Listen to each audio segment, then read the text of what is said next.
Hello, আসসালামু আলাইকুম।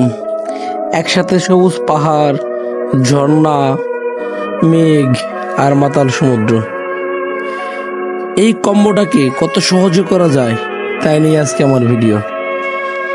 আপনারা চাইলে সর্বোচ্চ 4,000 টাকার ভিতরে বান্দরবন, কক্সবাজার, ঝর্ণা, পাহাড় সবকিছু ঘুরে আসতে পারবেন, বাট কিছু টিক্স খাটাইতে হবে। আমি আজকে আপনার ভিডিওতে দেখাবো কিভাবে 800 টাকায় আপনি সরাসরি বান্দরবন থেকে ঢাকা থেকে বান্দরবন হয়ে কক্সবাজার পর্যন্ত যেতে পারেন। আসলে জীবন তো একটাই, তাই না? আর এই একটা জীবনকে ও করতে হলে কি আমাকে নিজেকে একটু সময় দিতেই হবে। দায়িত্ব, কাজ, ব্যস্ততা সবকিছুর ভিড়ে আমরা নিজেদের জন্য একটু সময় বের করা ভুলেই যাই। কিন্তু এই ছোট্ট একটা ভ্রমণই হতে পারে আমাদের শরীরকে নতুন করে জাগিয়ে তোলার চাবিকাঠি।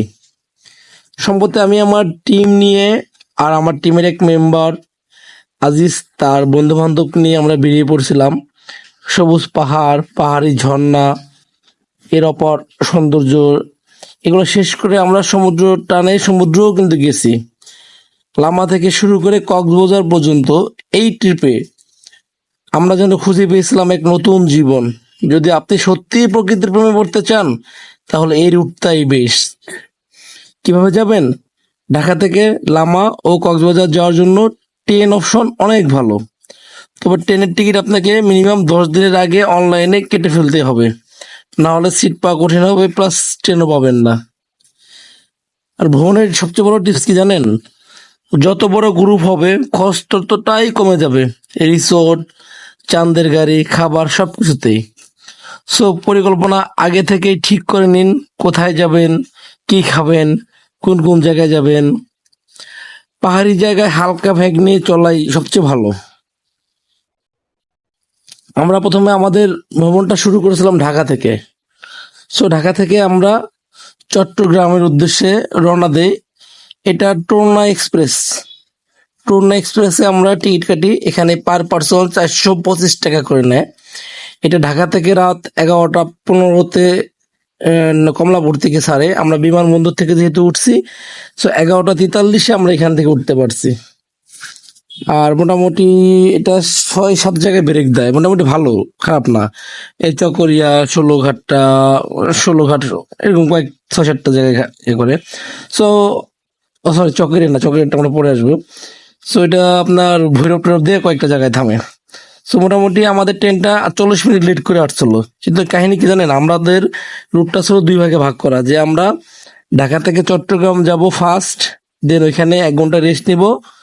চট্টগ্রাম থেকে শিয়ালকোট এক্সপ্রেসে, সৈকত এক্সপ্রেসে আমরা চকরিয়া যাব, এটাও ট্রেনে, এটাও আমাদের টিকিট কাটা ছিল।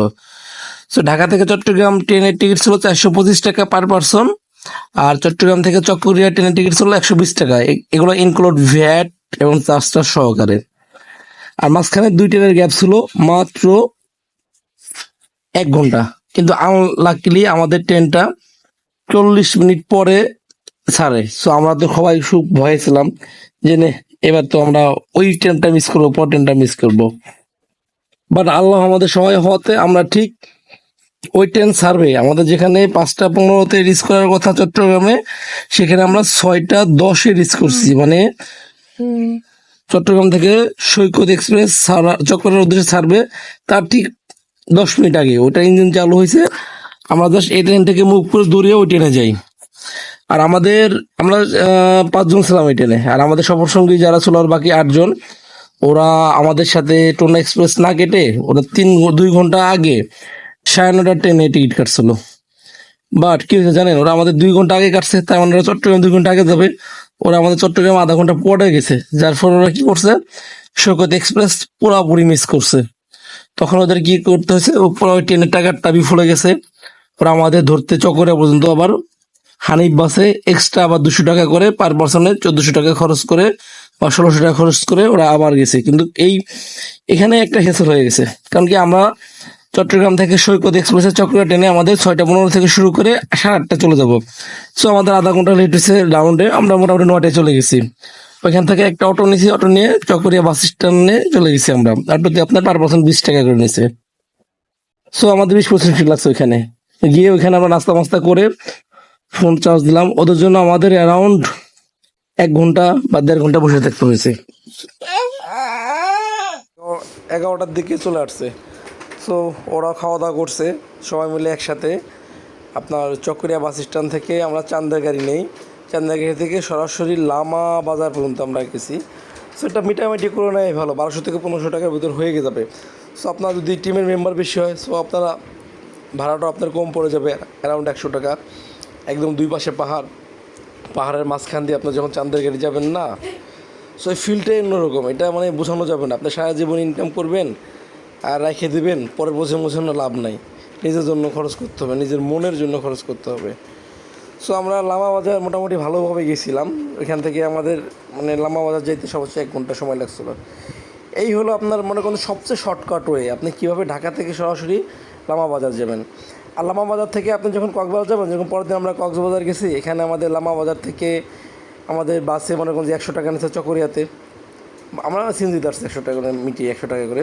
চকরিয়া থেকে 80 টাকার বাস পাওয়া যায়, 100 টাকা এসি বাস পাওয়া যায়।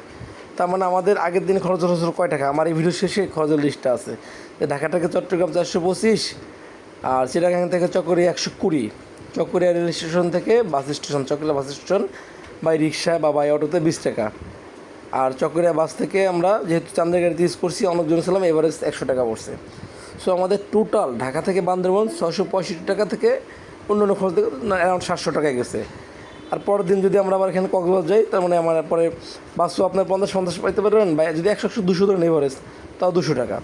তার মানে আপনার কি ঢাকা থেকে আপনি বান্দরবন হয়ে ঘুরে কক্সবাজার পর্যন্ত মাত্র 800 টাকার ভিতরে কভার করে আসতে পারবেন। আর অ্যারাউন্ড আপনার যদি অনেক লোক থাকে, তাহলে রিসোর্ট খরচে ওদের সাথে মিঠিয়ে নিলে রিসোর্টে আপনার দেখা গেলো যে আপনার দুপুরের খাবার, রাতের খাবার, সকালের নাস্তা। আবার আমরা যেরকম একটু এক্সট্রা খরচ করছি আমরা, কেন যেমন লামা বাজার থেকে আমরা সাদা পাহাড়, ওইখানে প্রায় 1500 টাকা দিয়ে একটা বোট ভাড়া করে ওইখানে গোসল করছি। আর পাশে একটা পাহাড়ে আবার লাঞ্চ করছি। সো একটু বাজেট বাড়ছে। যারা একটু বাজেট শুনে যেতে চান, তারা 3 থেকে 3500 টাকার ভিতরে মোটামুটি যদি একটু প্ল্যান করে যান, প্রি প্ল্যান করে যান, 3500 থেকে 4000 ধরেন, একদম সুন্দর মতো বেস্ট ওয়েভাবে আপনারা 2 দিনকার ট্যুর করতে পারবেন। আর পাহাড়ি খাবারটা একটু মানে অ্যাজ ইউজুয়াল আমাদের বাঙালির মতো না, আমরা বাঙালিরা যে খাবার খেয়ে অভ্যস্ত, এটা তো একটু অন্যরকম, বাট ওইটাও একটু অন্যরকম।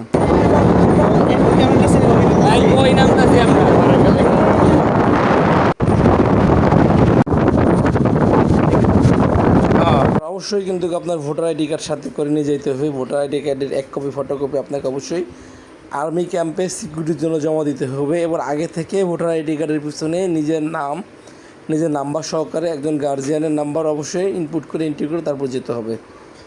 সো ভ্রমণ হোক সবাই আনন্দময়, সবাই ভ্রমণ করুন, ভ্রমণ সবাইকে আরও উৎসাহিত করুক। সো আজকের মতো ভিডিওতে টাটা।